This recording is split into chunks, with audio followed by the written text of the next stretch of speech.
Hello, we're walking and talking again with my dog Topaz, and we're here to talk to you about an example the Lord gave me during prayer, the bear and the salmon, right? And so I was praying and I was meditating on Proverbs, right? And in Proverbs it was talking about 6 things that the Lord hates, but 7 are an abomination to him, right?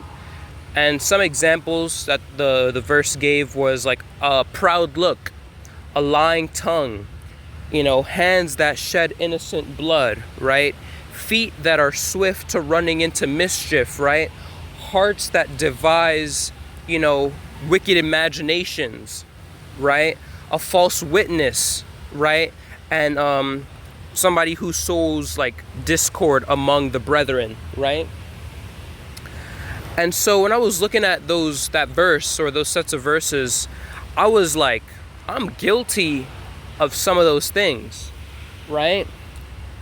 I'm guilty of doing things that the Lord hates, right? And it brought me to a place where I wanted to not do things that the Lord hates. I wanted to do things that were righteous. I wanted to do things that were clean. I always think about this song by Fred Hammond, Give Me a Clean Heart. And if you haven't listened to it, please go listen to it. It's an amazing song, right? And I've been singing that song for years because it was a song that I heard when I was a little kid, right? It was a song I heard for years, right? And so we always want to have a clean heart. But in order for you to have a clean heart, the Lord needs to clean up your character, right? He needs to get to the bottom and the root cause of some of these issues and some of these things that you be doing, that displeases him, right? And so that brings me to the example of a bear and salmon, right?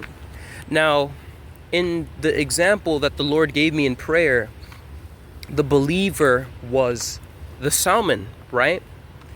And when you realize my way is unsustainable, I need to change, I need to go against this, the flow of this life. And that's kind of what led to this example. I was thinking about the flow of this life. The flow of this life will lead you into deeper sin, will lead you into chasing lust and all these kinds of things, right?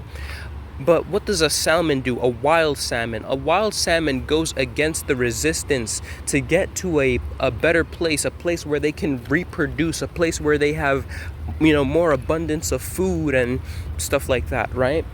Yeah, a wild salmon, right? They go upstream, right? They go against the resistance, right?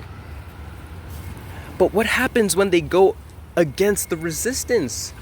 We see, maybe y'all seen National Geographic, where there's always like that footage of the bear and it's hunting for salmon, the salmon that are going upstream. And so when you go against resistance, you are met with not only the resistance of the stream, the flow of this world, but the resistance of the bear, the resistance of the enemy, the resistance of Satan, the resistance of your flesh, right? And we see that some people indeed get caught, right? Because what does Ecclesiastes say? The race is not to the swift. Right? I'll put that verse on screen. So what does that teach us as believers? Regardless of where you are,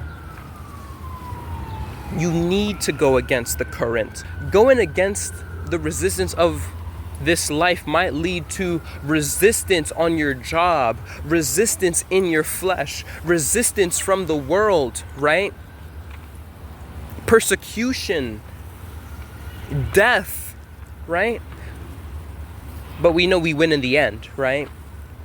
So that is the example, and it's very short, that I had for you today. The bear and the salmon, right? You are the salmon. The bears are the persecutions, the death, the devil, the resistance, right? And, some people are going to fall victim, but you win in the end. Some people are going to escape and be able to reproduce and bear much fruit. But know that to labor, to at least try, I promise you, the Lord, He will provide. Amen. God bless you. Have an amazing day, and I'll see you in the next video.